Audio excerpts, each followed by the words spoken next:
Baik, izin Bapak Ibu yang lain. Assalamualaikum warahmatullahi wabarakatuh.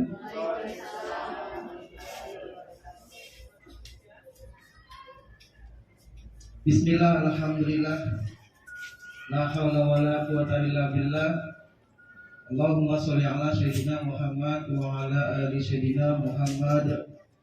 Rabbi shrahli sadri wa yassirli amri wahlul 'uqdatam min lisani yafqahu qawli, amma ba'du. Yang sama-sama kita hormati Ibu Kepala Sekolah SDN 37 Pekanbaru, alhamdulillah telah hadir bersama kita. Yang sama-sama kita hormati Bapak pengajar praktik Angkatan 9 Guru Penggerak Kota Pekanbaru, yang alhamdulillah juga hadir pada kesempatan kali ini. Dan yang kami muliakan, sangat kami muliakan Bapak Ibu Guru SDN 37 Pekanbaru. Terima kasih atas waktu, kelapangan, dan kesempatan yang Bapak Ibu semua sempatkan untuk dapat menghadiri kolaborasi desiminasi calon guru penggerak kami SDN 37 dalam mendesiminasikan penyebaran dan pemahaman penerapan pengalaman budaya positif di SDN 37 Pekanbaru. Ini adalah rangkaian kegiatan dari kebiasaan ataupun pembiasaan baik, pembelajaran yang baik yang kami dapatkan dari gerakan kegiatan calon guru penggerak Angkatan 8 Kota Pekanbaru, ya.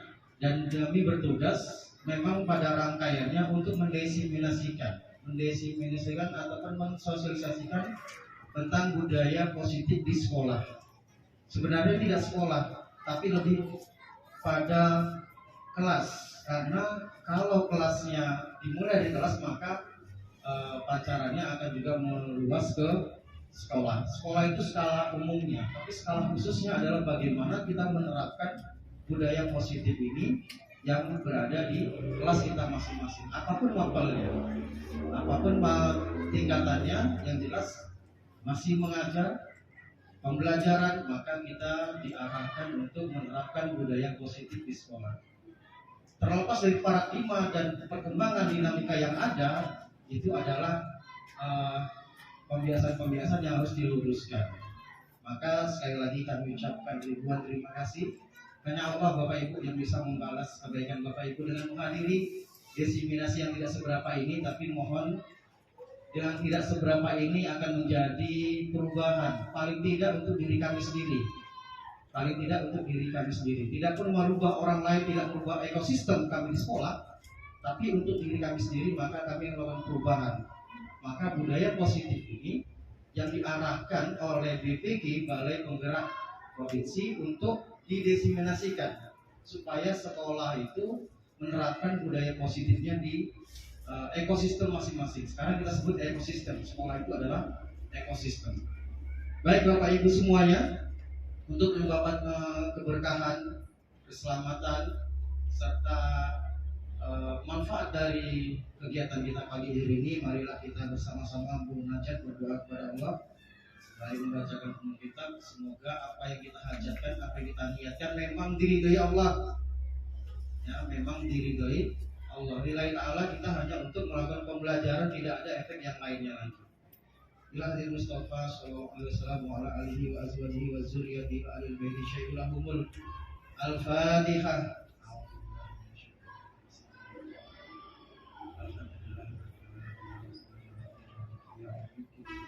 Iya, benar. Bukulah biha kanasta'in wa nasta'in syiratal ladzina an'amta 'alaihim ghairil maghdubi 'alaihim. Baik Bapak Ibu, semoga kedepannya kurang lebih 1 jam ini kita bisa kami bisa memberikan pemaparan tentang penyebaran dan pemahaman dan penerapan pengalaman budaya positif yang mungkin nanti akan bisa kita terapkan di kelas kami dan juga bisa didesiminasi oleh kelas Bapak Ibu sekalian. Kemudian kami menghadap juga kepada Bapak Ibu, khususnya Ibu Kepala Sekolah, untuk dapat memberikan arahan bagi kami dan bagi kita semuanya terkait tentang kegiatan yang akan kita laksanakan. Kepada Ibu Kepala Sekolah, waktu dan tempat kami sediakan.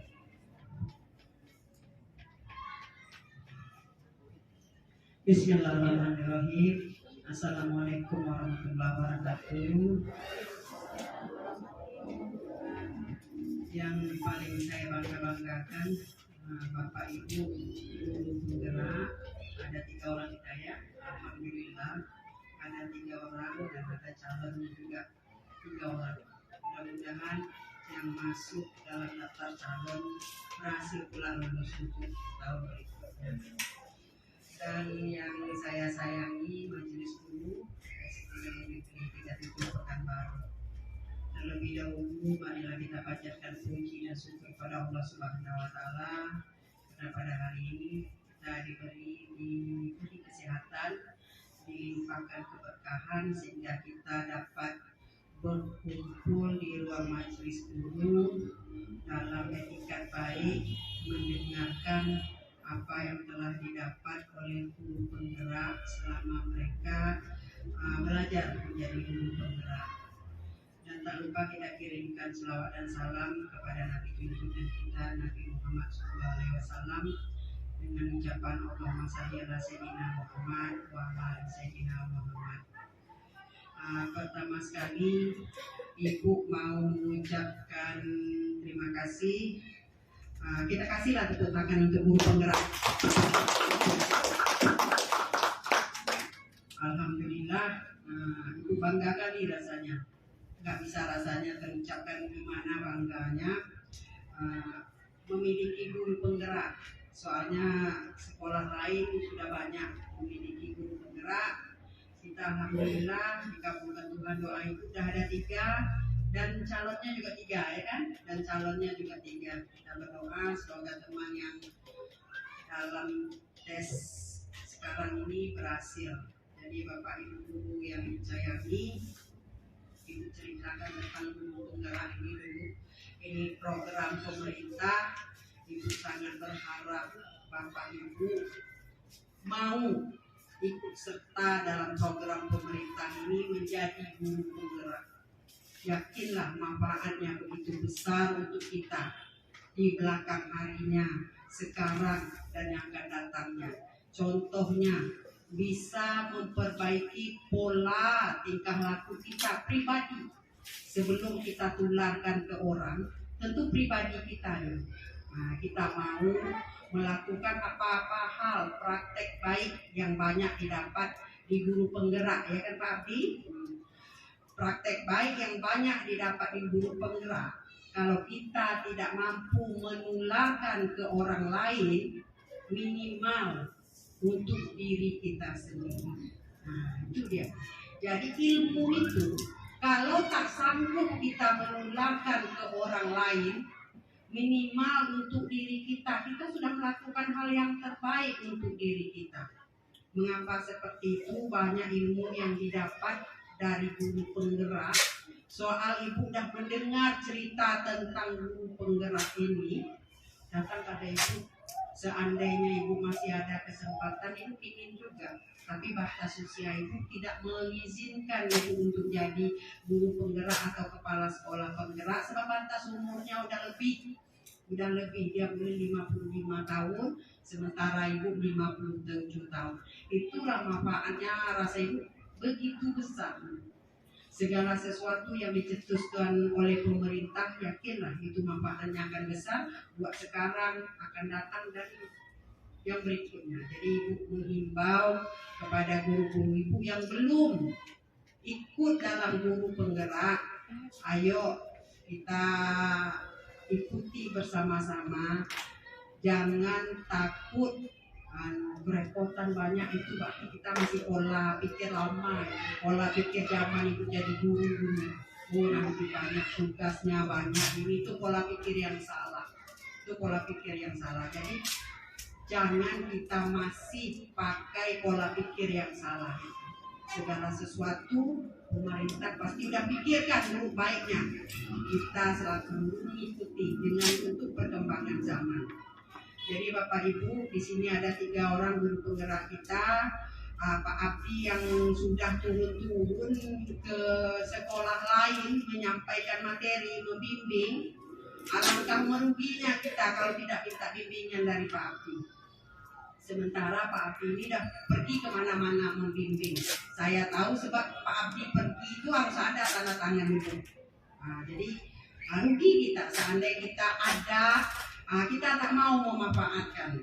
Sudah itu ada Pak Latif dengan Ibu Iza yang sekarang lagi proses ya Za. Tinggal menjalani pendidikan berapa bulan lagi? 5 bulan. Pak Latif berapa bulan lagi Pak Latif? Pak Latif 1,5 bulan lagi selesai. Bu Iza karena baru 5 bulan lagi selesai. Rasa Ibu 6 bulan pelatihan itu enggak lama. 6 bulan itu sebentar.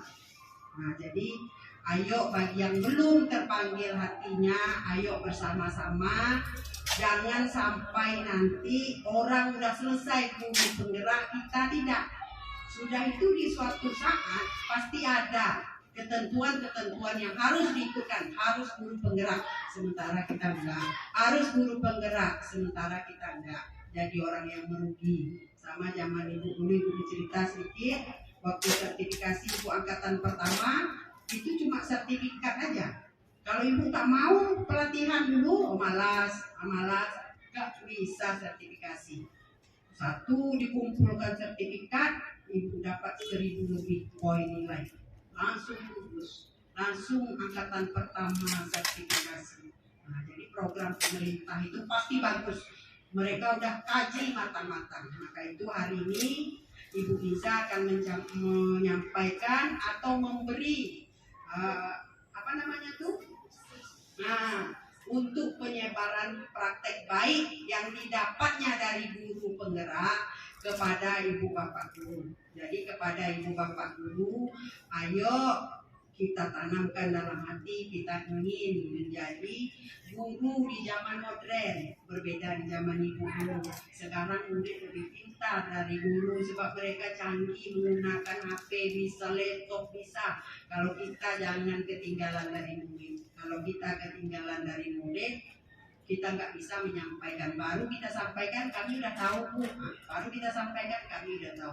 Berarti jadi guru kita harus pintar dalam segala hal. Kita harus dulu pintarnya. Jadi apapun nanti yang disampaikan oleh Bu Iza, praktek baik yang didapatnya dari guru penggerak, Bu Iza berbagi ilmu nanti, Pak Latif berbagi ilmu dengan kawan semua. Mudah-mudahan kita bisa merubah pola pikir kita yang ada.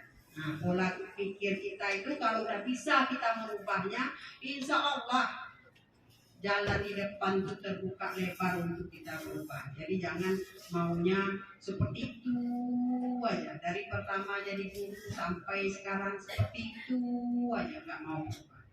Jadi ikut ya Pak, nanti guru penggerak kapan ada buka, mau lulus mau tidak itu tak ada masalah. Yang penting kita ikut. Berarti kita ada bukti fisik. Kami udah ada ikut tes, tapi kesempatan yang belum ada. Jadi kan ada bukti fisik kita ikut. Kalau kita sama sekali tidak pernah ikut, berarti kita tak menunjang program pemerintah. Yang penting kita udah pernah ikut. Kami udah ikut, udah berapa kali ikut, tapi rezeki belum ada. Alasan kita menjawab rezekinya memang yang belum ada. Kalau ikut kami udah pernah ikut. Pasti nanti sekarang aja kalau tak dikunjungi pelapor belajar, pelapor belajar namanya, itu di dinas itu terdeteksi guru yang tidak mengunjungi. SD berapa yang sering mengunjungi, SD berapa yang tidak pernah dibuka. Itu canggihnya zaman, berbeda zaman ini dulu. Jadi kepada Bapak Ibu guru, alhamdulillah kita miliki 3 guru penggerak yang bisa tempat Bapak Ibu bertanya. Bukan berarti mereka pintar, bukan. Ya kan Pak Latif ya? Bukan ya Bu Iza? Jadi bukan. Jadi jangan pula, mana pula ini enggak. Mereka lebih dulu jadi guru penggerak dan lebih dulu menerima ilmunya. Jadi kan bagi kita yang belum, kita bisa bertanya sama Bu Iza, sama Pak Abdi, sama Pak. Mungkin itu saja bagi Ibu. Ibu bilang ini hal positif yang didapat oleh kita di zaman sekarang sebagai guru penggerak. Jadi Bapak Ibu ikuti bersama-sama tanamkan dalam hati, saya akan berubah ke arah yang lebih baik, bukan seperti datang, mengajar, pulang. Ya ada pula kata Bu Liza etikanya. Nak, tak boleh buang sampah di situ. Itu nggak boleh sekarang menyampaikan. Nak, tak boleh buang sampah di situ. Tadi Bu Liza mengandung ibu juga nggak tahu. Nggak boleh kata tidak itu. Kata mengancam itu, ya Liza mengatakan itu nggak boleh. Jadi alangkah indahnya kita beransur-ansur. Nak, buang sampah di sana. Nah, bagus kan? Nah, tidak boleh buang sampah di situ. Nah, bisa nampak ibu anak mau buang sampah di halaman. Dengan adanya guru penggerak kita nambah ilmunya kan. Lupa perkataanmu itu nggak boleh. Rupa perkataannya harus, nah buang sampah di sini pada tempat. Perkataan tidak itu nggak mau lagi ya Bu Liza. Sudah itu ada beberapa perkataan yang tidak boleh diucapkan oleh guru.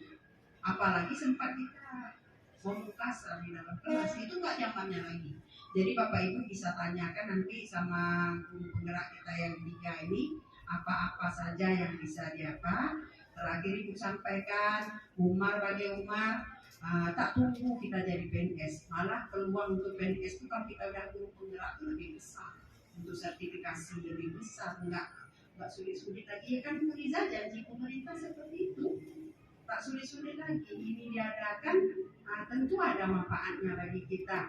Ya Firma ya, ikut kita ada senior, kita lihatkan kepada yang junior kita, saya ya yang udah berumur. Semalam Bu Is minta tanda tangan Ibu dengan Ibu, bangga betul Ibu. Ikut Ben, ya alhamdulillah. Ikut Bu Is, ya Bu coba-coba alhamdulillah.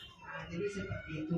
Mungkin itu saja ya, Pak Abdi, Bu Liza, Pak Latif. Semoga kalian sukses. Semoga semua guru SD 37 Pekanbaru sukses dengan ilmunya. Assalamualaikum warahmatullahi wabarakatuh. Baik, terima kasih kami sampaikan kepada Ibu Kepala Sekolah atas arahan, masukan, unjuk ajarnya kepada kami semuanya. Semoga menjadi motivasi bagi kami ke depannya untuk lebih baik lagi, terutama dalam mengembangkan proses pembelajaran di semua satuan pendidikan atau di kelas kita masing-masing. Yang kedua, kami juga mohon unjuk ajar dari Bapak pengajar praktik, yang alhamdulillah kita memiliki pengajar praktik, di mana pengajar praktik ini satu tingkat di atas CGB. Karena kalau dilihat dari struktur karirnya itu CGP, PP, Fasil, Instruktur, Supervisor. Supervisor itu adalah tim supervisi pelaksanaan program ini, apakah terlaksana atau tidak, dan itu sampel. Kemarin untuk di Pekanbaru hanya dapat di satu angkatan saya, Al-Azhar 54, kemudian SD berapa gitu. Dan satu provinsi hanya beberapa orang yang disensor. Dan itu adalah langsung observasi guru, kepala sekolah, siswa, dan itu random. Random, tidak ada info, tidak ada apa, hanya Wahyu turun langsung ini masuk langsung jawab. Seperti Wahyu dari Turgan Jibril, maka tidak ada perantara yang lainnya langsung. Jadi nggak tahu harus bagaimana. Yang jelas makanya kami lakukan sedikit banyak kami lakukan. Kalau ada instruksi kayak gitu, tidak seperti itu, maka kita sudah siap. Oke, Bapak Abdi selaku pengajar praktik mohon untuk memberikan penguatannya kepada kami atas kegiatan ini. Kepada Bapak kami waktu dan tempat kami sediakan.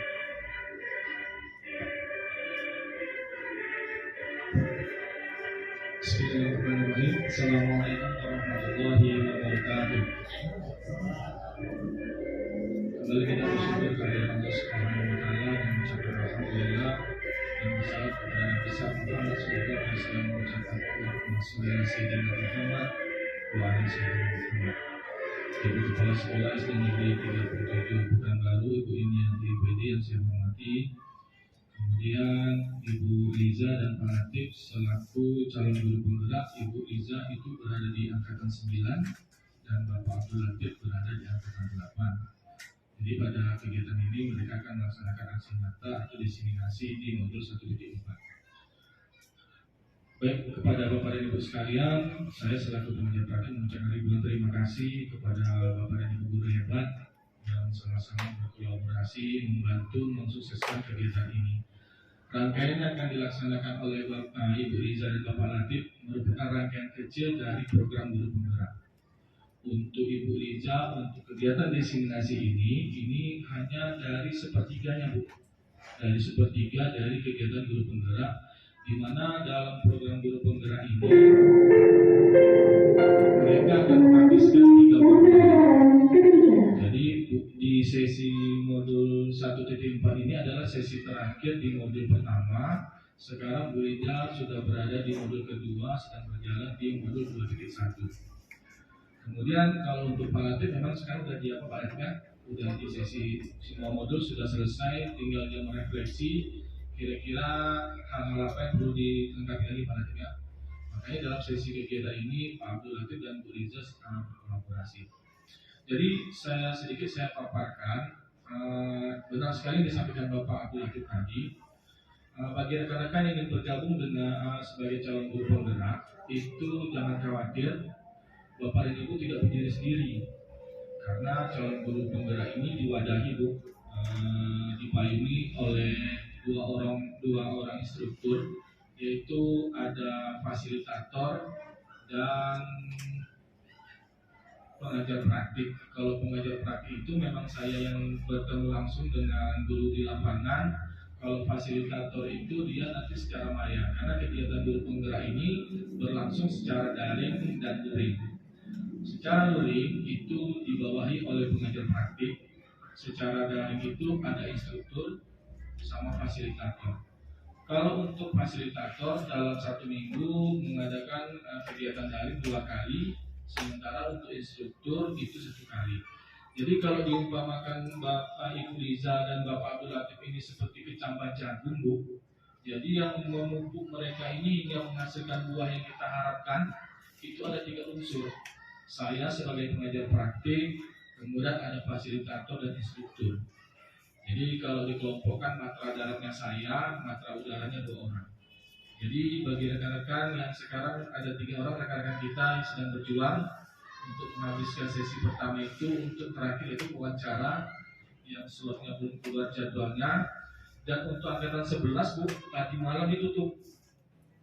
Jadi ada berita sedikit agak mengecewakan untuk Ibu Ibe, karena di sesi itu due date-nya itu pukul 23.59, Bu, tanggal 27 pukul 23.59. Jadi Ibu Ibe itu ada kurikulum vitae-nya itu nggak terupload karena jaringan yang makin sibuk kegiatan di sesi terakhir itu, jadi servernya error. Jadi tadi saya cek di SIM PKB-nya, memang istilahnya memang waktunya sudah habis, jadi tidak bisa upload lagi. Tapi saya tidak tahu untuk Bu Rosi, sekarang Bu Rosi sedang ini komunitas belajar kita kan, karena program guru penggerak juga harus membuat komunitas belajar. Ibu juga sudah mendapat arahan dari kepala dinas ya, sekolah membuat komunitas belajar berjenjang kelas. Sekarang yang sudah kita bentuk itu di kelas 1 sama kelas 4 karena sudah umar. Nah, insya Allah nanti di kelas yang belum umar, persiapan untuk angkatan 2-nya itu kelas 2 dan kelas 5, nanti akan kita bentuk kumpulnya. Kemudian juga kumpul untuk aksi nyata di platform Merdeka Belajar. Karena di sini saya walaupun saya pengajar praktik sampai sekarang saya aksi nyatanya itu memang belum disetujui, belum lulus. Hanya Ibu Riza yang sudah berhasil mendapatkan sertifikat, sudah dapat sertifikat. Betul kata Ibu, kalau memang hanya orang dalam kita bertanyakan dulu. Nah, jadi nanti kita bentuk berdasarkan jenjang, kita bentuk sama-sama, terus kita kerjakan sama-sama aksi nyatanya. Karena platform Merdeka Belajar ini juga berpengaruh terhadap rapor sekolah, Bu. Nah, itu dia. Jadi langsung saja untuk kegiatan kita pada sesi siang ini, nanti Ibu Riza dan Bapak Latif akan berkolaborasi. Materi umum itu nanti akan disampaikan Ibu Riza tentang pemahamannya untuk diseminasi budaya positif, yaitu pada modul 1.4. Nanti setelah Ibu Riza menyampaikan pemaparan, dilakukan penguatan kepada Pak Latif. Nanti rekan-rekan sekalian bisa dilakukan sesi bertanya apabila memang ada beberapa yang ingin ditanyakan. Mungkin dari saya sebagai pengajar praktik cukup sekian. Apabila dalam penyampaian saya ada kekhilafan kesalahan, saya mohon dimaafkan. Akhirul kalam, assalamualaikum warahmatullahi wabarakatuh. Ya, terima kasih pada Pak Abi yang telah menyampaikan tentang alur penggerak ini. Artinya ini bukan abal-abal. Artinya ini kegiatan yang sudah terprogram. Ke depan setahun, 2 tahun, 5 tahun, bahkan 10 tahun is over. Ya kan? Kita ikuti saja. Apa sih? Sekedar motivasi bagi kawan-kawan, terutama izin dengan sangat saya rendahkan kepala saya kepada Bapak Ibu senior. Ya, bukan saya berarti bukan kami bermaksud sini untuk menggurui, makanya saya rendahkan kepala saya. Izin kepada senior semuanya, mungkin Bapak Ibu mengajar telah jauh daripada kami. Mengajar jauh daripada kami, dan kemampuan kami dalam mengajar, dalam mengelola anak-anak mungkin tidak seperti kemampuan Bapak Ibu dalam mengelola anak-anak. Tapi ini pembelajaran dari kami. Bapak Ibu menganggap ini kesombongan daripada saya bercerita sedikit silakan. Tapi saya akan bercerita sedikit. Apapun kita, kalau yang di sekolah, katakan di sekolah, kita sekarang berkarir di pemerintahan. Hanya 2 ujungnya. Dulu saya 1, pegawai negeri. Orientasinya hanya pegawai negeri, tidak lain dari itu. Kita mengajar di sekolah, ujungnya pegawai negeri. Saya 4 tahun di Kementerian Desa, itu kecamatan. 4 tahun. Target saya apa? Pendamping desa. Kalau enggak saya jadi DPMD, Dinas Pemberdayaan Desa, Masyarakat Desa. Saya menjadi PNS di situ. Selain saya mengajar di sekolah. Kenapa? Saya sudah ikuti. Kalau misalnya kita daftar sekarang menghonor, kita masuk dapodik. Dapodik itu ada ketentuannya. Kita sudah masuk dapodik. 2 tahun sekarang baru dikeluarkan UPTK. Tidak seperti saya dulu. Saya dulu 2006 itu ketik sendiri. Saya kasih uang makan kantor dinas operator itu, saya ketik sendiri. Udah ketik aja sendiri. Ketik data UPTK itu. Nggak tahu untuk apa. 2 tahun kita baru dapat UPTK. Kemudian kita berkarir lagi di sekolah, terus sekolah untuk menunggu pretest PPG. Kalau enggak pengangkatan. Pretest PPG itu kita kuota. Pakai kuota dan pakai yang lainnya. Sudah pretest PPG, kita itu baru diklat PPG. 4 bulan, 5 bulan. UP, UKID dan yang lainnya lulus sertifikasi 1 level aman dalam hidup. Makanya di angkatan 1 CGP Kota Pekanbaru saya mengundurkan diri karena saya terdaftar dan saya lulus untuk angkatan 1 CGP, dan saya juga lulus untuk PPG tahun 2020. Pertama kali semuanya serba daring, serba online. Tapi karena saya mikirnya orientasi bahwasannya PPG ini adalah seumur hidup, saya undur diri dari CGP. Padahal sudah mulai pembelajaran 1 bulan lebih, saya hampir 1 modul saya dapat. Baru kita sertifikasi ataupun kita pengangkatan P3K atau PNS. Katakan sejahtera. Tapi sekarang dengan adanya penggerak, Bapak Ibu nggak usah pretest PPG, nggak usah ikut PPG. Prioritas P3K, lulus TGP, Bapak Ibu langsung otomatis jadi peserta UP PPG. Tidak pakai pretest, tidak pakai pendidikan, hanya buat laporan saja. Sertifikasi 1. Yang kedua, prioritas untuk penempatan P3K yang lulus penggerak, karena JP-nya itu 310, melebihi daripada JP daripada PPG. Itu kemudahan-kemudahan dari pemerintah yang diberikan kepada kita untuk sampai memotong level, supaya kita sampai pada level yang dikatakan sejahtera, kemudian tujuannya adalah PNS. Tidak ada lagi. Saya untuk honor, bahkan besar gaji honor saya pada waktu PNS. Saya di Kemen Desa itu 1 SPPD saya 70 sampai 100 ribu. 1 hari saya bisa dapat 3 atau 4 SPPD. Kalikan saja. Itu belum buang angkut dari desa-desa yang saya monitoring. Gaji saya kurang lebih 4 juta 1 bulan honor. Di sekolah saya honor. PNS hanya gaji PNS saja, saya tidak bisa kerja ke desa lagi. Saya hanya dipanggil-panggil saja ketika, "Pak ini tolong ini ada apa, tolong dibantu." Saya baru datang. Orang baru datang. Kalau dulu saya mau bergerak turun, makanya dapat SPD. Itu motivasinya. Artinya untuk sampai ke P3K atau PNS, menggerak salah satunya sekarang. 5 tahun, 10 tahun lagi terserah mau jadi apa, yang penting ikuti sekarang. Maka rezeki kita sekarang. Memang menjadi dilema etika dalam diri kita, bahwasanya pemerintah di Republik Indonesia ini seperti itu. Besok seperti apa lagi nggak tahu, presidennya siapa nggak tahu, itu emang seperti itu. Tapi nikmatnya sekarang prosesnya.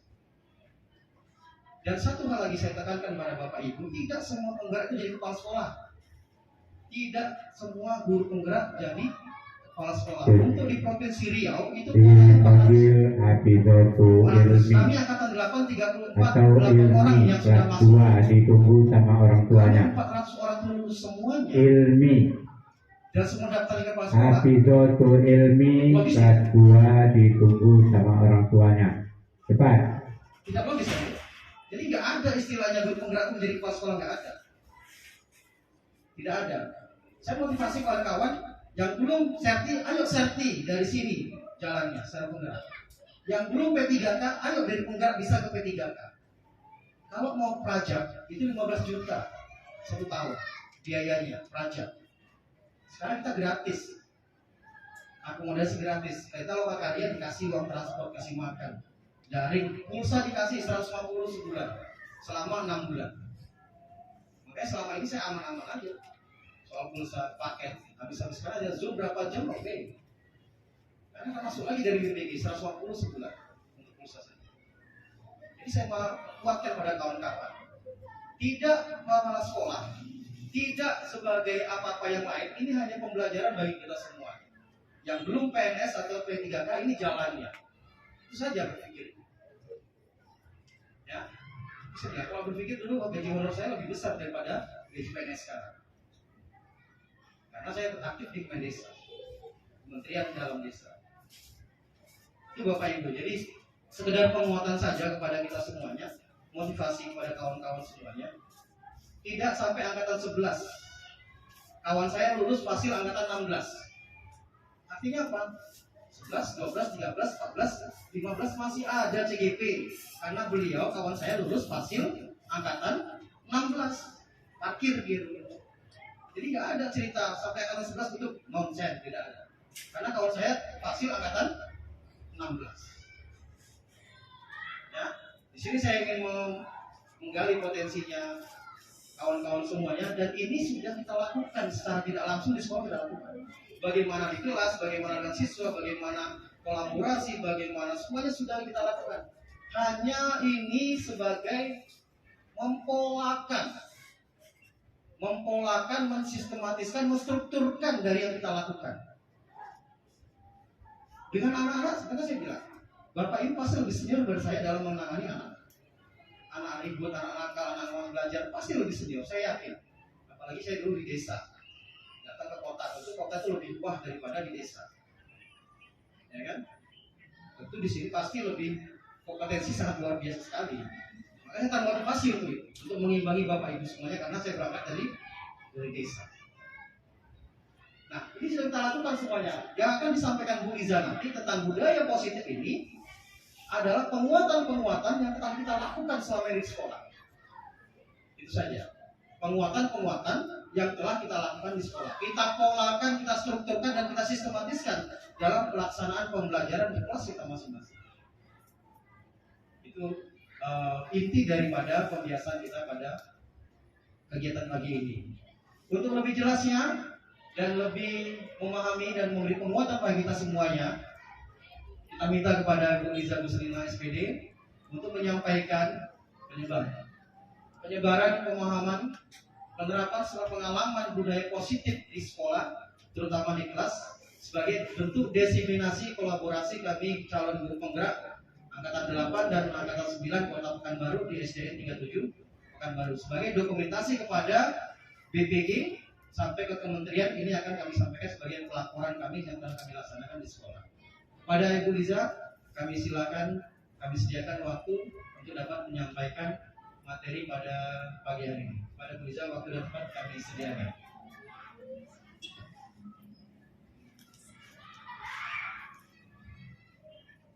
Bismillahirrahmanirrahim. Assalamualaikum warahmatullahi wabarakatuh.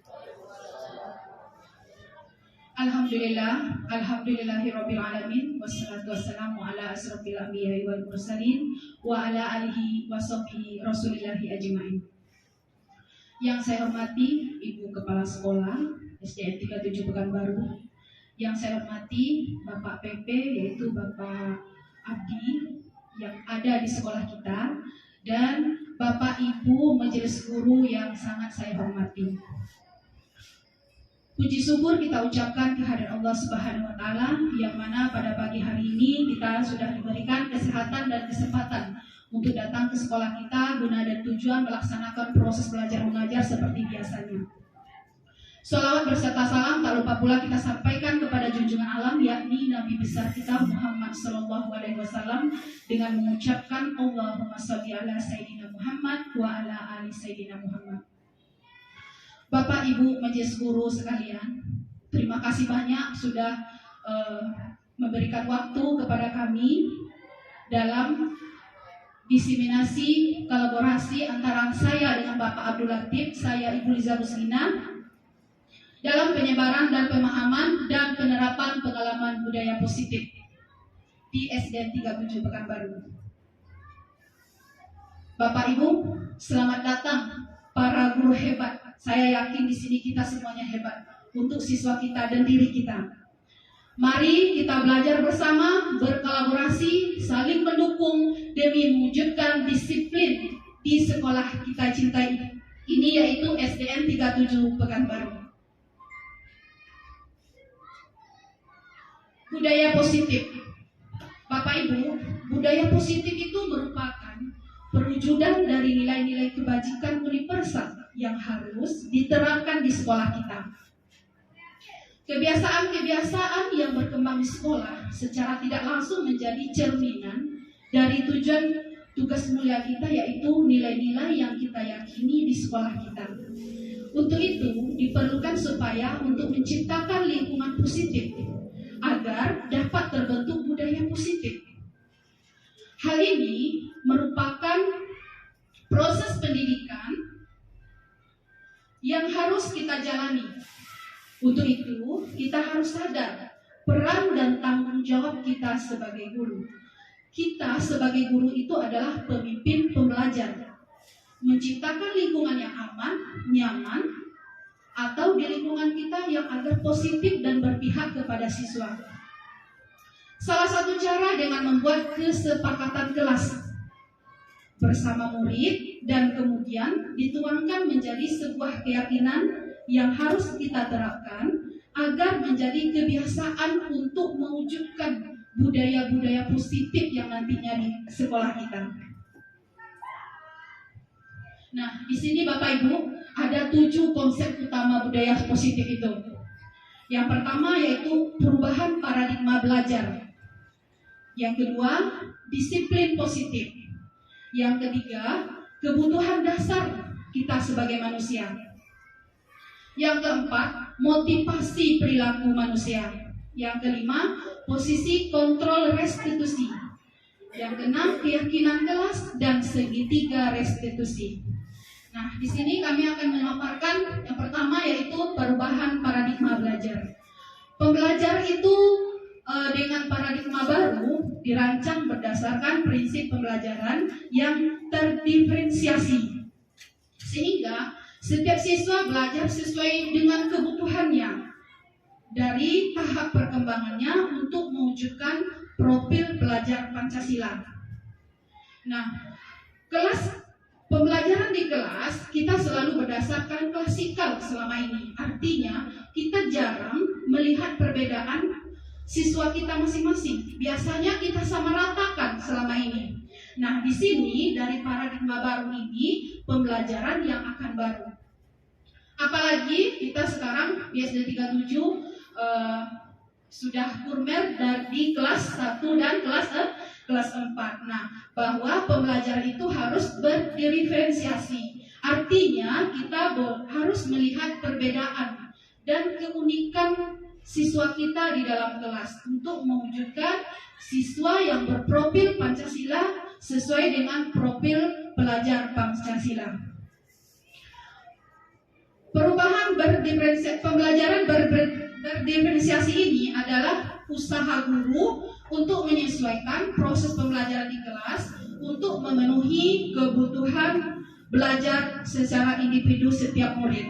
Untuk melakukan pembelajaran berdiferensiasi ini bukan berarti guru itu harus mengajar dengan cara 32 cara untuk mengajar 32 siswa. dan bukan pula untuk mengelompokkan yang pintar mana yang pintar, yang kurang mana yang kurang. Nah, pembelajaran berdiferensiasi ini haruslah berakar pada pemenuhan kebutuhan murid sesuai dengan minat bakat murid kita, yaitu ada 3 kebutuhan murid. Yang pertama itu persiapan belajar, yang kedua minat dan profil murid. Sesuai dengan minat ataupun gaya belajar, di sini kita nanti bisa di kelas memisahkan cara gaya belajar siswa kita. Nah, cara belajar siswa kita tuh ada 3. Yang pertama visual. Visual itu gaya belajar siswa dengan melihat. Contohnya, dalam pembelajaran kita menyampaikan atau membawa media berupa gambar, peta ataupun diagram. Maka anak yang tergolong seperti ini disebut dengan anak yang gaya belajarnya visual. Yang kedua, auditory. Auditory itu gaya belajar yang mendengarkan. Misalnya anak lebih fokus dan lebih paham dia belajar apabila guru menjelaskan atau membaca dengan keras.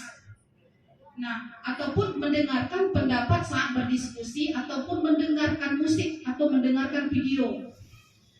Yang ketiga, kinestetik, yaitu gaya belajar sambil melakukan contoh ataupun gerakan atau peregangan. Nah, Bapak Ibu, ini yang akan kita capai yaitu profil pelajar Pancasila. Ada 6 elemen. Yang pertama yaitu beriman bertakwa terhadap Tuhan Yang Maha Esa, berakhlak mulia, globalisasi, kebinekaan global, bergotong royong, kreatif, bernalar kritis, mandiri. Nanti itulah yang kita harapkan kepada anak-anak kita di kelas. Yang kedua, disiplin positif.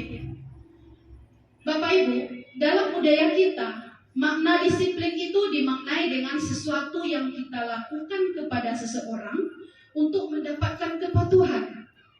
Nah, kita cenderung biasanya menghubungkan disiplin itu dengan ketidaknyamanan. Sebagai pendidik, tujuan kita yaitu menciptakan anak-anak yang memiliki disiplin, sehingga perilaku dengan mengacu nilai-nilai kebajikan dan memiliki motivasi intrinsik dan ekstrinsik. Jadi Bapak Ibu, kadang anak kita ini melakukan disiplin, ada memang kesadaran diri dia dan ada karena sesuatu hal. Itu tadi intrinsik dari dalam diri dan ekstrinsiknya dari luar. Jadi harapan saya, terutama diri saya di kelas, dengan mempelajari disiplin ini, kita di modul ini saya mempelajari disiplin itu harus lahir dari siswa, bukan ia terpengaruh karena peraturan yang kita buat di kelas. Contohnya, oh saya takut kena hukum karena melakukan sesuatu hal. Nah, ini contoh dari motivasi ekstrinsik dari luar. Karena ada sesuatu hal hukuman, baru dia mau patuh. Sedangkan kita harapkan di sini anak itu intrinsik, kesadaran dia sendiri. Jadi disiplin positif itu merupakan salah satu cara untuk menerapkan disiplin, bertujuan untuk menyadarkan kesadaran, memberdayakan anak untuk melakukan sesuatu tanpa ada hukuman, tanpa ada ancaman. Anak itu terlahir dari diri dia untuk melakukan disiplin positif di dalam kelas kita. Nah, masuk kita yang ketiga yaitu kebutuhan dasar manusia. Ada 5 kebutuhan dasar manusia. Ini sebagai peserta didik ya. Nah, yang pertama untuk bertahan hidup. Kita sebagai manusia yang dewasa juga ingin bertahan hidup, makanya kita butuh sandang, pangan, dan papan. Yang kedua, rasa kasih sayang ataupun rasa diterima. Di kelas kita sering menemui anak tiba-tiba memeluk kita, tiba-tiba mengadu dengan kita. Nah, itu dia punya kebutuhan sebagai manusia, dia butuh kasih sayang. Ya, yang ketiga penguasa. Nah, kita mungkin sering melihat anak kita yang seperti berkuasa, ya, di dalam kelas dia ingin berkuasa dan ingin menang sendiri. Nah, dia berarti memerlukan kebutuhan seperti penguasa atau menang sendiri. Ini kebutuhan dia sebagai seorang penguasa di kelas. Yang ketiga, kebebasan. Ada kadang artinya kebebasan ini siswa ingin tidak terikat, artinya merdeka, bebas dia. Tidak terikat dengan aturan di kelas. Ada yang kita jumpai seperti itu anak-anak murid kita. Yang kelima, kesenangan. Nah, contoh kesenangan di sini dalam pembelajaran dia ingin senang. Dan banyak juga siswa kita di dalam kelas biasanya dia tetap mengerjakan tugas, tetapi dia nggak senang. Tetapi kebutuhan dia tertekan karena dia tidak merasa senang dengan pekerjaan yang sudah dilakukan, tapi tetap dia lakukan. Bapak Ibu, di sini ada kebutuhan dasar tadi muncul karena motivasi manusia. Motivasi itu merupakan dorongan yang timbul dari diri seseorang secara sadar dan tidak sadar untuk melakukan tindakan dengan tujuan tertentu. Itu motivasi. Nah, beberapa motivasi diantaranya ini khusus siswa. Yang pertama, ada seorang siswa itu untuk menghindari ketidaknyamanan saja, untuk menghindari tidak dihukum saja. Nah, murid melakukan disiplin karena dia takut dihukum. Kadang seperti itu. Nah, ini adalah seperti yang saya katakan tadi, ini merupakan motivasi ekstrinsik.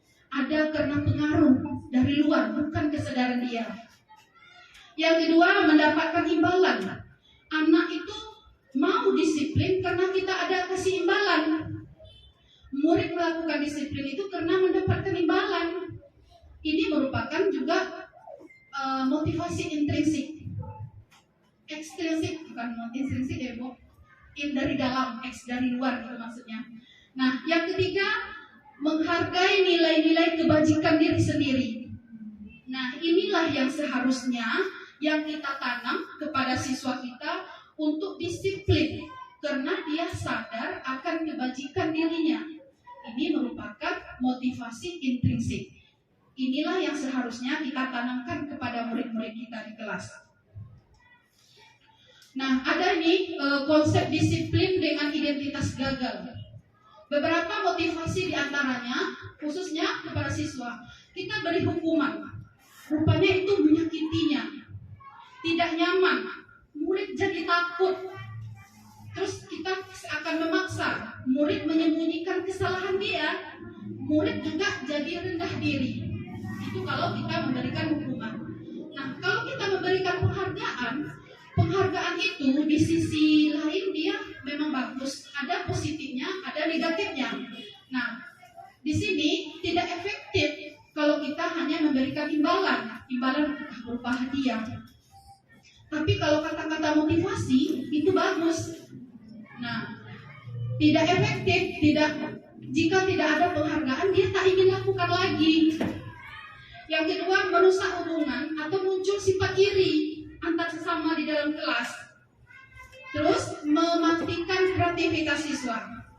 Hukuman dengan sistem ranking, merampas hak harga diri anak. Ini yang negatifnya. Konsekuensi. Kalau konsekuensi itu penguatan jangka panjang. Yang kedua, perlu motivasi atau monitoring kelanjutan. Yang ketiga, stimulus respon. Murid menghormati peraturan. Yang ketiga, terakhir, kehilangan waktu untuk mengurangi kesalahan. Konsekuensi. Selanjutnya, restitusi. Dari budaya positif. Dengan kata-kata restitusi, saya di sini baru mengenal saat mempelajari atau dalam pendidikan guru penggerak ini. Nah, restitusi itu merupakan konsep disiplin untuk identitas sukses. Karena yang pertama, siswa akan bertanggung jawab untuk berperilakunya. Contohnya, dia akan meminta maaf apabila dia melakukan kesalahan. Yang kedua, fokus pada pemecahan masalah jangka panjang. Kita tidak cari langsung, secara tidak langsung sudah membentuk karakter anak menjadi anak yang bertanggung jawab jika kita melakukan restitusi. Karena restitusi ini hanya menanyakan kepada siswa dengan bertanya agar siswa menjadi tanggung jawab dengan keyakinannya untuk memperbaiki masalah dirinya di dalam kelas ataupun di dalam dirinya. Yang kedua, yang selanjutnya, murid menghormati diri dia dan orang lain ataupun temannya di dalam kelas. Selanjutnya, teori kontrol. Teori kontrol ini dirinya yang memegang kontrol. Artinya, diri dia sendiri yang memegang kontrol, kesadaran dirinya dan mengontrol diri. Yang terakhir, murid semangat memperbaiki kesalahan. Dengan siswa sudah mengontrol dirinya, dia akan semangat untuk memperbaiki kesalahannya sendiri. Selanjutnya, konsep disiplin ataupun pendekatan restitusi. Ini adalah sebuah cara pemahaman disiplin positif pada diri murid. Pengertian dari restitusi itu adalah proses menciptakan kondisi bagi murid untuk memperbaiki kesalahan mereka sehingga mereka kembali pada kelompoknya dengan karakter lebih kuat. Ini menurut Kosen 2024. Ini sebuah cara menanamkan disiplin positif pada murid. Nah, ciri-ciri restitusi itu yang pertama, bukan menebus kesalahan. Kita memberikan sesuatu pertanyaan kepada siswa itu bukan harus siswa itu menebus kesalahan, namun belajar dari kesalahan atas diri siswa tersebut. Yang kedua, memperbaiki diri. Yang ketiga, memperbaiki hubungan, mentawarkan bukan paksaan, menuntut untuk melihat ke dalam dirinya sendiri dan mencari kebutuhan dasar yang mendasar atas tindakannya tadi. Dia berbuat kesalahan, apa dasar tindakan dia berbuat salah. Selanjutnya, fokus pada karakter, bukan tindakan. Dan selanjutnya, penguatan berfokus pada solusi. Setiap anak tentunya punya kesalahan, makanya kita cari solusinya. Nah, di sini Bapak Ibu ada contoh kasus siswa tidak dapat mengerjakan tugas. Kalau kita sebagai penghukum, tentu kita biasanya kalau menghukum, guru memaksa siswa untuk hormat bendera 10 menit, kata kita. Itu termasuk penghukum. Guru marah dan murid jadi takut. Berarti kita sebagai penghukum di dalam kelas. Yang kedua, konsekuensinya guru memberikan konsekuen untuk mengerjakan PR saat istirahat. Ataupun PR itu buat berlipat ganda lagi. Guru tegas dan siswa hormat pada peraturan. Ini konsekuen jika siswa tidak mengerjakan tugas. Nah, yang ketiga yaitu restitusi. Nah, di sini restitusi guru menanyakan keyakinan kelas ataupun keyakinan kelas yang dapat membantu siswa untuk menyelesaikan masalahnya.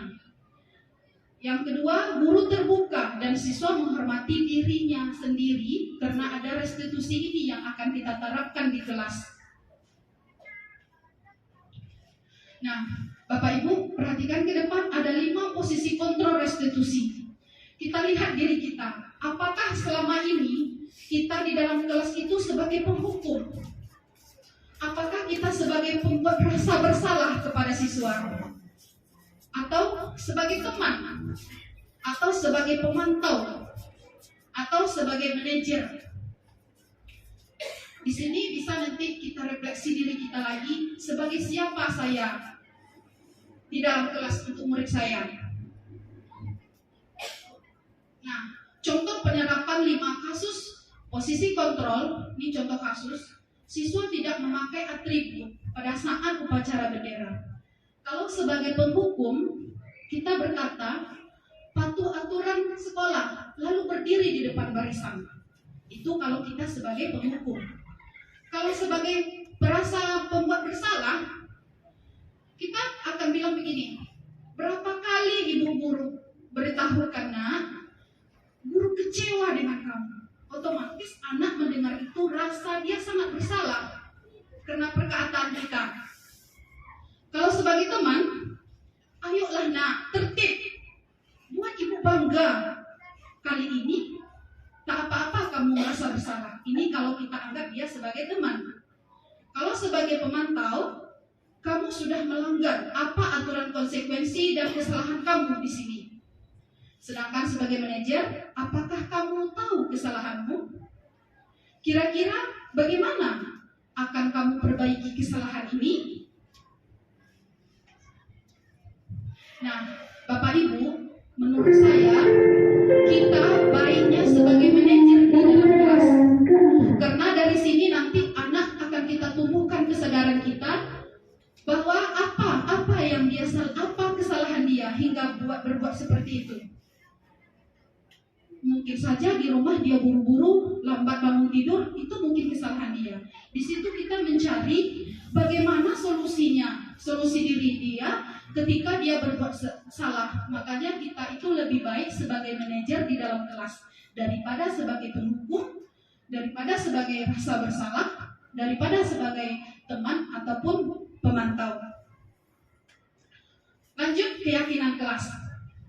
Bapak Ibu, mengapa di kelas itu ada keyakinan, bukan peraturan? Siapa yang tahu, Bapak Ibu? Nah, ini ilustrasi contoh. Kita memiliki aturan penggunaan helm pada saat kendaraan bermotor. Kira-kira untuk apa kita pakai helm? Ayat Buneci untuk keselamatan. Oke, bagus. Mantap. Yang kedua, mengapa kita memiliki peraturan penggunaan masker dan cuci tangan setiap hari? Ada juga untuk kesehatan ya Bapak Ibu. Fit ya. Nah, Bapak Ibu, dari pertanyaan itu tentunya pertama dari keselamatan dan kesehatan. Pertanyaan tadilah yang dikatakan keyakinan. Jawabannya itu juga keyakinan yang lahir dari dalam diri kita. Contoh kata lain, saya ingin selamat. Itu yakin kita. Begitu juga saat peraturan memakai masker ataupun melanggar tata tertib di lalu lintas. Nah, kalau kita ingin tertib, tentunya kita ingin menjaga kesehatan. Apalagi jika kita melanggar, resikonya tentu kepada diri kita sendiri. Nah, inilah salah satu contoh kenapa kita memilih kata keyakinan kelas dan daripada peraturan kelas. Kalau siswa itu yakin, dia lebih baik kata yakin daripada peraturan. Kalau peraturan nanti lebih terikat, jadi anak merasa tertekan gitu. Dipanggil anak kami Rizky. Nah, Bapak Ibu, kegiatan membuat keyakinan kelas ini saya contohkan di kelas kita, kelas 6A. Berikut keyakinan kelas. Yang pertama, cara kita nanti membuat keyakinan di kelas itu kita berdiskusi dengan aturan. Contohnya di kelas kita harus disiplin waktu. Kemudian saya dan siswa menulis di papan tulis apa-apa saja peraturan yang akan kita laksanakan. Nah, di sini kita minta anak-anak itu yang membuat keyakinan dia sendiri, sebab dia akan menjalankan.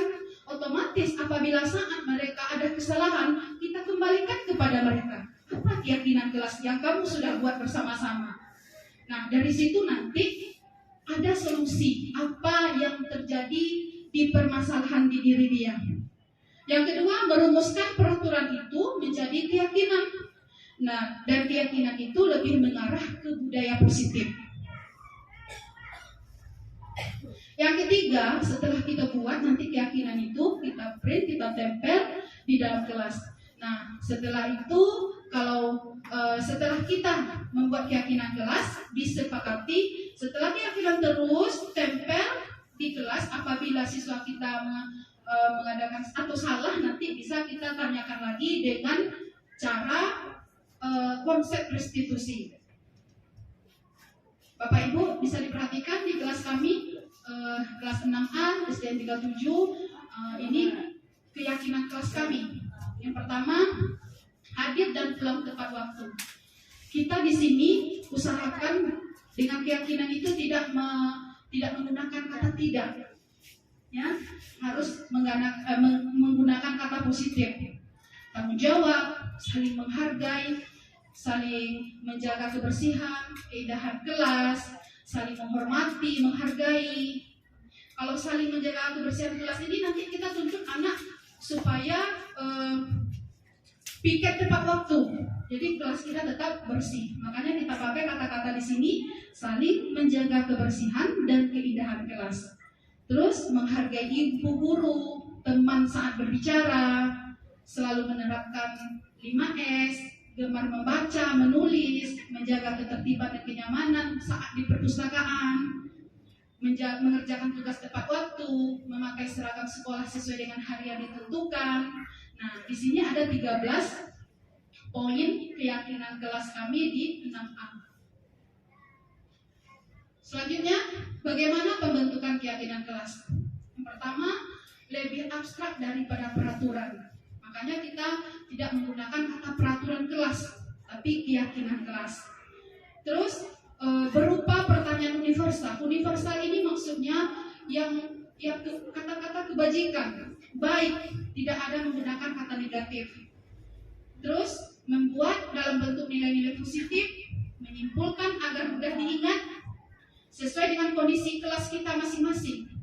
Jadi keyakinan kelas itu tidak ada pengaruhnya ke sekolah. Keyakinan kelas itu kita bahas dengan siswa kita di dalam kelas. Dan kalau bisa semua siswa pada saat itu hadir. Jadi apa keyakinan siswa itu, setiap dirinya bisa memberikan pendapat, saya harus bagaimana.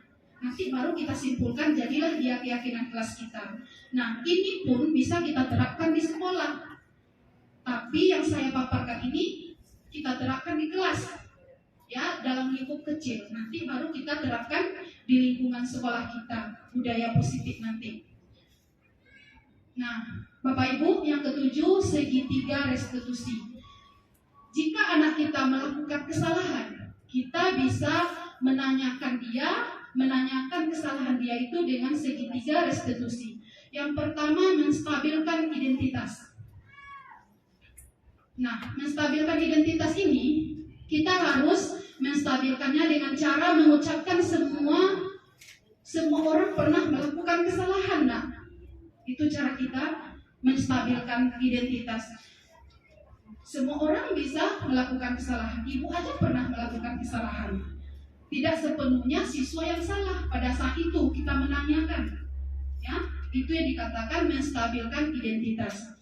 Yang kedua, validasi tindakan yang salah. Dengan kita bicara, semua orang, semua perilaku siswa di sini ada alasannya. Dia buat masalah, tentu ada alasannya. Jadi kita tanyakan pada saat kita mengadakan restitusi segitiga itu, berusaha untuk menggali apa masalah anak ini. Yang ketiga, menanyakan keyakinan kelas. Nah, di sini dia pasti sudah melanggar keyakinan kelas. Kan tadi tuh udah kita buat keyakinan kelas. Dia ada kesalahan, tentu dia sudah melanggar keyakinan kelas yang kita sudah bahas bersama-sama di kelas. Kita di sini bisa menanyakan apa yang dia langgar.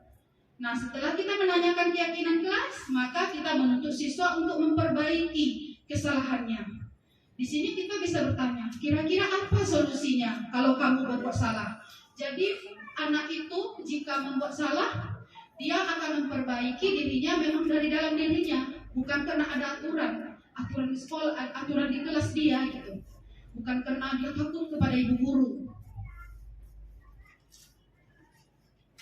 Contoh penerapan segitiga restitusi. Di sini saya ada video, tapi nggak mau. Gimana tuh Pak Abdi? Tunggu dulu, kita mungkin dia login. Ini salah satu contoh penerapan segitiga restitusi yang pernah saya lakukan di kelas saya. Mungkin tak seberapa, tapi saya mencoba.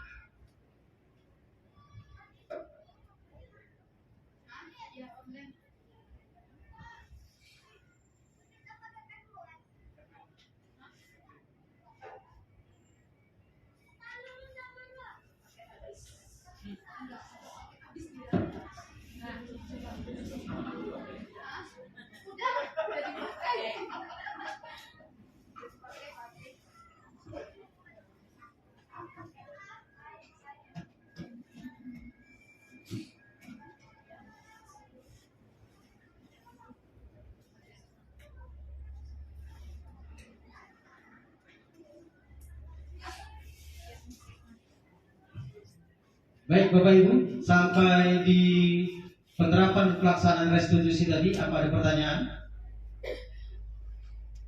Kalau ada pertanyaan silakan. Sekali lagi saya sampaikan, ini teoritisnya.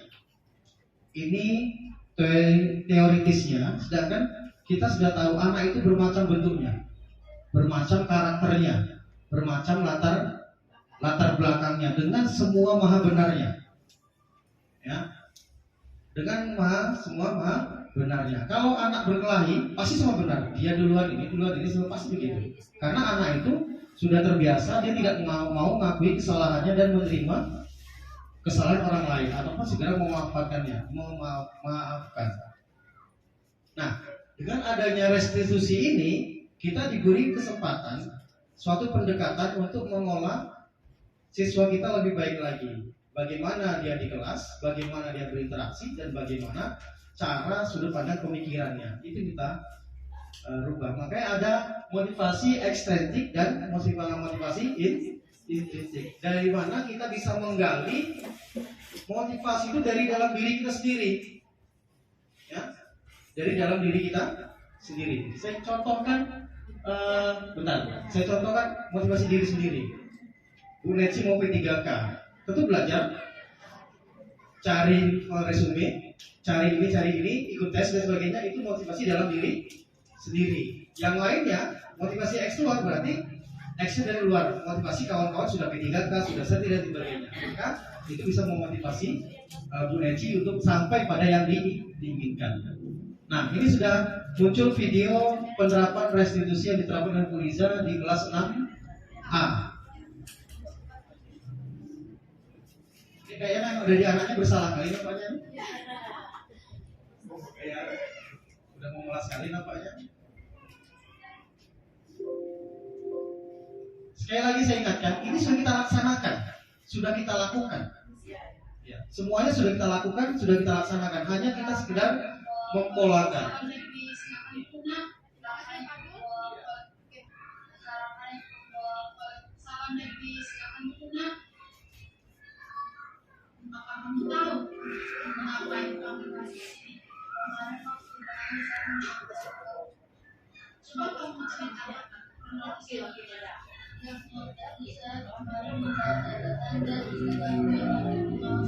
Ini menstabilkan identitas ya Bapak Ibu ya.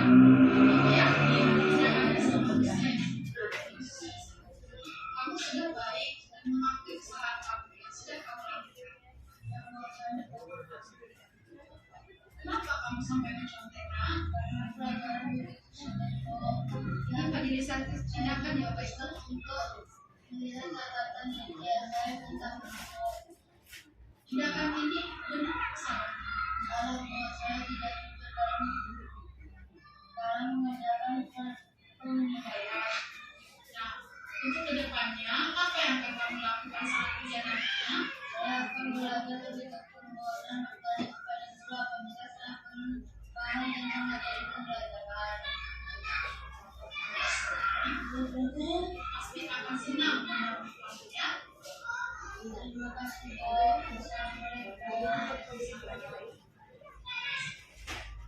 Bapak Ibu, ini adalah contoh kecil yang pernah sudah saya lakukan segitiga restitusi di dalam kelas saya.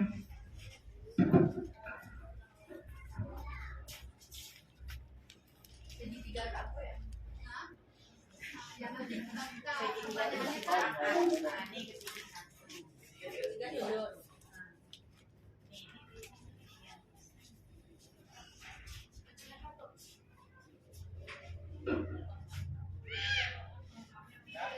Sebetulnya ada dua videonya, tapi biar aja lah nggak apa-apa. Hampir sama. Nah, Bapak Ibu, menurut standar pendidikan nasional, dalam penerapan program disiplin positif itu hendaknya guru memiliki standar kepribadian, profesional dan sosial yang baik, di mana guru mampu merefleksi posisi kontrolnya, di mana bagaimana perjalanan dirinya sebagai seorang among. Jadi kita di dalam kelas itu sebagai among, ya, sebagai among atau pemegang posisi manajer.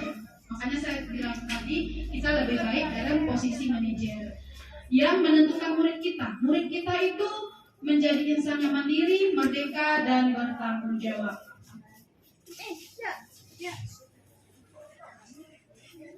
Bapak Ibu, semoga apa yang saya paparkan ini bermanfaat bagi saya dan bagi kita semua ya. Nah, cukup demikian yang bisa saya sampaikan. Bapak Abdul, diberi penguatan. Salam belajar, merdeka belajar. Thank you. Oke, Bapak Abdul, silakan. Ya, saya biasa. Karena kawan-kawan saya kemari, beberapa kawan-kawan saya kemari, manggilnya Abdul. Ya, Pak Abdul gitu. Iya, jadi kan Bapak Abdul yang mana? Ya, pernah anak tanya, Pak Abdul mana? Anak bingung, yang mana Pak? Saya di lapangan. Karena manggilnya Pak Abdul, tapi itulah nama saya diberikan oleh orang tua saya. Saat ini paling terindah. Iya benar. Bukan, tapi Pak Abdul. Kadang kerennya Bedul. Singkatannya Jul. Baik, Bapak Ibu, sekali lagi ini teoritisnya. Percakapan Bu Liza tadi yang di segitiga restitusi itu percakapan panduan. Saya yakin ketika Bapak Ibu memprospek anak tidak seperti kedua saya, tapi pasti begitu alurnya, ya kan? Pasti begitu alurnya. Kemudian pelaksanaan begitu, yang jelas budaya positif itu adalah bagaimana kita menumbuhkan nilai-nilai positif, nilai-nilai kebajikan dalam diri siswa, dalam diri kita semuanya, supaya bisa menjadi manusia yang memanusiakan manusia. Seperti kata Ki Hajar Dewantara adalah anak itu seperti tanaman. Kita tanam jagung nggak mungkin tumbuh kedelai. Ya, kita tanam padi tidak mungkin tumbuh ilalang. Pasti tumbuh padi juga, walaupun pasti ada ilalannya. Tapi bagaimana kita menumbuhkan anak sesuai dengan minatnya? Keyakinan kelas, saya yakin sudah dibuat. Contohnya kami di olahraga, di awal pertemuan, tidak boleh tidak pakai baju olahraga. Ya kan? Kesalahannya apa? Masih menggunakan kata tidak. Seharusnya kita harapkan anak-anak sekalian pada saat jam pelajaran olahraga harus menggunakan pakaian olahraga. Itu adalah nilai-nilai atau pemahaman yang sering kita salah dalam penerapan. Bukan salah, tapi menimbulkan miskonsepsi pada diri anak itu sendiri. Penguatan yang saya lakukan adalah bisa kembali ke awal mungkin. Sebelum itu ada pertanyaan Bapak Ibu? Next. Ada pertanyaan dari semuanya? Sebenarnya mau bertanya, tapi Ya. Itu makna yang pertama kali saya perdebatkan dengan WI. WI itu Widya Suara. Widya Suara kalau dulu LPMP kan Widya Suaranya. WI saya perdebatkan begitu. Ya kan? KTSP. Kita guru bawa modul. Ya kan? K13 bawa laptop. Bawa fokus. Umer bawa TV, bawa LCD, bawa ini semuanya. Ya. Merepotkan kita semua sebenarnya dengan proses-proses ini. Itu saya bilang, ini teoritis yang kita teorikan sebagai acuan pedoman, tapi pelaksanaan disesuaikan dengan ekosistem kita semuanya.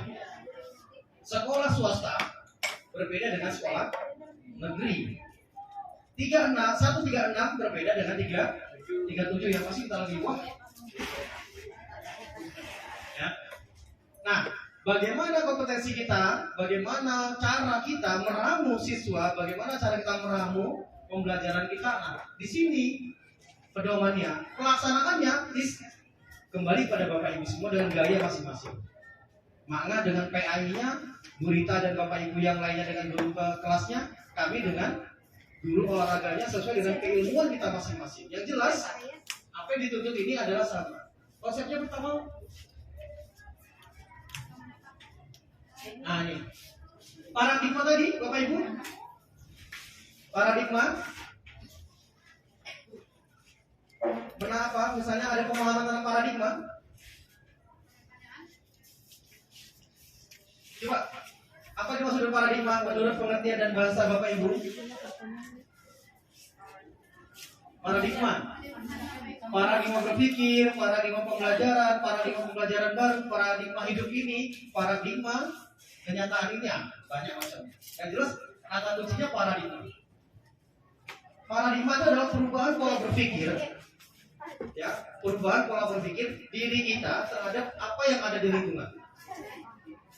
Atau diistilahkan, kalau dulu kita masih in the box, sekarang out the box. Kita keluar dari kotak kita, keluar dari zona nyaman kita.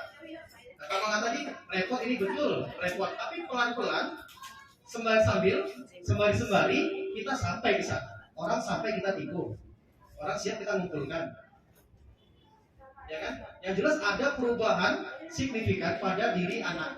Nah, konsep utama modul ini adalah budaya positif. Perubahan paradigma dari kita berpikir, disiplin, ya kan? Disiplin positif, kemudian kebutuhan dasar, motivasi perilaku manusia, posisi kontrol restitusi, keyakinan kelas, segitiga restitusi.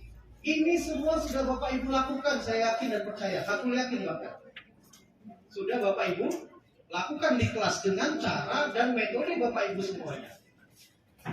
Cuman kadang kita tidak terdokumentasi. Keyakinan kelas tidak terdokumentasi. Ketika anak bersalah, kita harus mengingat dan panjang penjabaran kita. Tulah. Tapi kalau kita buat keyakinan kelas dari awal, kita tunjukkan, nah salahnya di mana, kurang tepatnya di mana. Ingat keyakinan kelas kita dulu. Komitmen awal kita bersama dulu apa? Dilihat itu lagi, ya kan? Kalau itu semuanya ada, maka bisa melaksanakan keyakinan kelas dengan baik, dan anak juga akan memperbaiki sikapnya dengan adanya keyakinan kelas yang dilihat. Mungkin kekurangan kita bersama adalah tidak mendokumentasikan. Kita terkonsep dokumentasi itu hanya sekedar perangkat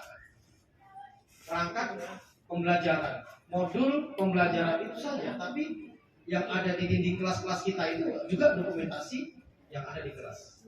Nah, ini adalah konsep utama dalam budaya positif. Makanya ini ditekankan. Dan ini JP-nya 4 JP. 1 JP 45 menit. Ya, kami diberi waktu kesempatan 1 CGP itu 1 jam, 60 menit. Isinya ini saja. Makanya kami bagi dan kami kemuatan bagaimana kita semua bisa memahami ini. Dan saya sudah sampai ke modul 3.3 akhir dari modul 10 dari kegiatan ini. Tinggal melengkapi aksi nyata, mingguan dan yang lain-lainnya. Dan insya Allah di pertengahan Desember insya Allah selesai. Lulus tidak lulus, walau bisawab lagi. Ya kan? Yang jelas ada perubahan dan bisa membawa sedikit perubahan dalam khususnya diri saya sendiri. Perubahan paradigma, disiplin positif, kebutuhan dasar manusia, motivasi perilaku manusia, posisi kontrol restitusi, keyakinan kelas, dan segitiga restitusi. Ini konsep awal yang akan kita kemas, kita ramu, yang kita sajikan kepada peserta didik kita. Cukup jelas Bapak Ibu? Ada pertanyaan? Ya, refleksinya ini. Sekali lagi, saya kuatkan bahwasanya ini semua diramu dengan keilmuan Bapak Ibu masing-masing. Ya, diramu dengan keilmuan Bapak Ibu masing-masing. Bagaimana menciptakan karakteristiknya, bagaimana membuat ini semua jadi lebih baik dan bisa menghasilkan siswa-siswi kita yang beriman, berakhlak, dan berilmu pengetahuan. Baik, untuk refleksi silakan Bapak Ibu, ada penyampaian refleksi kegiatan pada hari ini, silakan. Silakan. Refleksi itu ada penguatan. Kami kalau rukol 3 jam 4 jam rukol, berarti 45 menit kali 4 berarti 3 jam Pak ya. 3 jam. Yang paling sedih kalau rukol itu jam 5, jam 4 itu paling sedih. Karena maghrib siapnya. Bahkan saya rukol karena saya bercakap, hasil saya orang anjuk. Pak Adib apa bercakap? Kalau baru bercakap kelahi. Kalau anaknya diamankan dulu. Sengaja itu. Saya shoot bagaimana kejadian di kelas saya. Bahkan saya bawa rukol saya di kelas. Saya ambil ngajar, saya taruh laptop saya, taruh HP saya. Bahkan saya kemana-mana saya bawa rukol saya. Saya tunjukkan kepada mereka bahwa saya tidak terkendala. Ini untuk kegiatan pembelajaran saya. Makanya terjadilah anak kelahi, anak nangis. Itu saya tunjukkan aja. Ketawa-ketawa sih, Bu Fauzi dan yang lain. Ya kan? Natural saja, itu yang kita alami dan kita laksanakan. Saya kembalikan pada Pak Pepe, ada pertanyaan dari kegiatan kita ini? Pak Pepe, silakan. Ini Pepe luar biasa ini. Ya, silakan. Kalau ada mau menyimpulkan dan merefleksikan dari pengalaman kita, silakan. Ya. Karena kalau sudah refleksi itu kami bahagia sekali. Nah, refleksi berarti udah mau selesai rukolnya. Ya. Silakan Ibu Eva, apa refleksinya? Dari pemahaman Ibu dari pernyataan apa aja yang dapat? Kurang fokus. 8. Biasanya itu 8 motivasi kita untuk cepat-cepat. Ya, jadi kita berpikir kita keluarkan cepat-cepat, maka terus menghilangkan salah. Tidak ada Bapak Ibu? Gustono. Ya. Silakan tentang ini. Ayah, boleh sedikit. Ya. Ini maksudnya apa tadi ini? Refleksi. Refleksi. Terima kasih atas waktu yang diberikan. Mungkin di sini sedikit saya akan gimana ya, menurut pengalaman, berbagi pengalaman atau gimana gitu. Ini masalah keyakinan kelas. Kalau kemarin kami sudah pernah juga membuat aturan kelas namanya. Dalam penetapan keyakinan kelas ini, ya, sebetulnya nggak jauh beda ya, misalnya.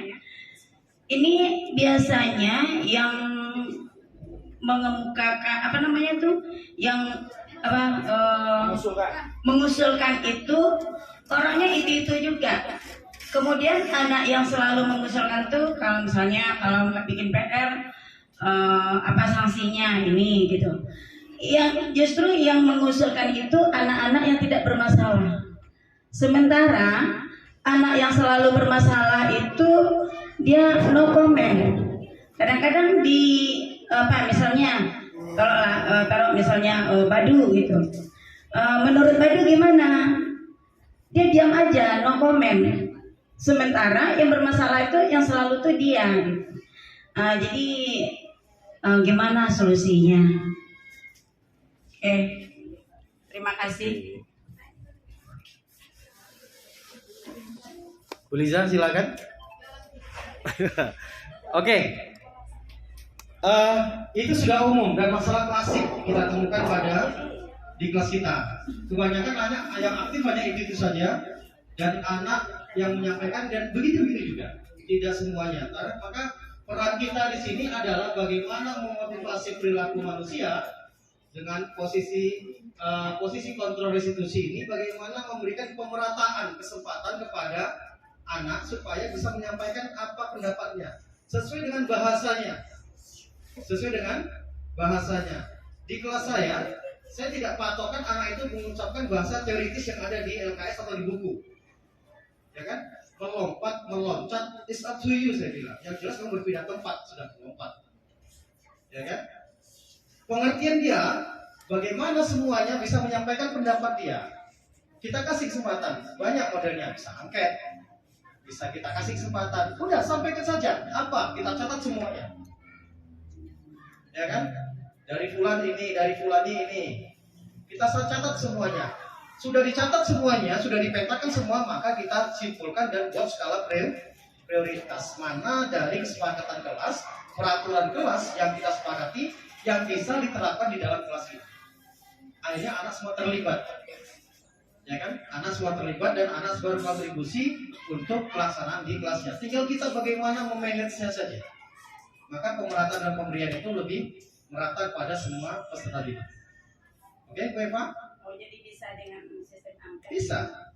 Karena visualisasi anak dalam mengucapkan sesuatu itu mungkin beda-beda. Tidak berani atau mungkin dia lebih tereksplor dirinya dengan menulis, ya kan? Dengan menulis tidak usah buat nama, tapi disepakati. Tidak usah buat nama, tapi disepakati. Kumpulkan, kita rangkum semuanya, kemudian kita petakan, kita skala prioritaskan. Maka jadilah keyakinan atau peraturan kelas yang kita kenal selama ini.